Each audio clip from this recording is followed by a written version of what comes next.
Hey guys, welcome to Yardie Belly Kitchen. This is the wifey, and today, if you would love to know how to make the best saltfish fritters on the planet, stick and stay because you will not be disappointed. First, we are going to boil our saltfish, of course, to get out the excess salt, and we have a whole host of seasoning thyme. We have garlic, white and red onions, scotch bonnet pepper, of course, scallion, and some tomato. And I went ahead and just broke the saltfish into pieces, yes, to make it easily distributed in each fritter. And now we're adding the seasonings. Then the next thing we're going to do is add our flour. I'm adding 2 pounds of flour. Yes, 2 pounds. Don't be alarmed. We are making a large batch. Yes. Then we're going to go and add our baking powder. 1.5 teaspoons is what I added. Now we're going to be adding a half teaspoon of garlic powder for flavor, half teaspoon of paprika also. Yes, and this also gives it a nice rich color.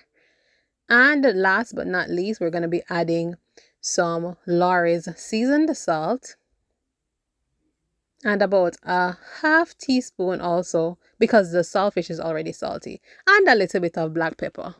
All right, so we're going to go ahead and merge everything together. Make sure it is well incorporated.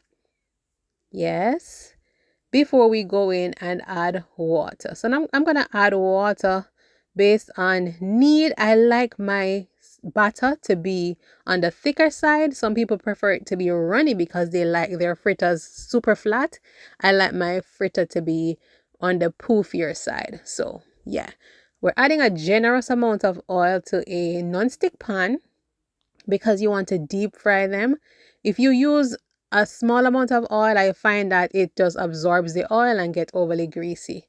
So deep frying is the way to go. All right, so I'm adding small batches of the batter to the oil because I like, as I said before, smaller fritters. All right.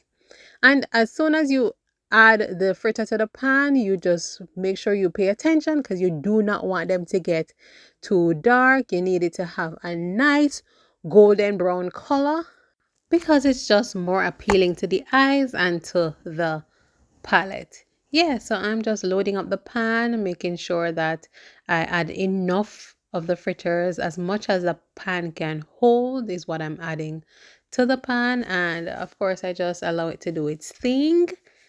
And in all, the batter yielded over 60 fritters. Yes. So if you do not want that much, make sure that you use less of the ingredients, proportionate to the amount that would yield the amount suitable for yourself or your family. Yeah.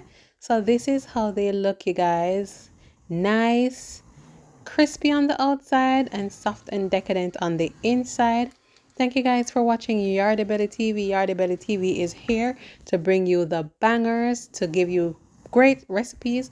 Follow us also on TikTok and follow us on Instagram for many more videos and posts. Bless up yourself, and we will talk on the next one. Bye.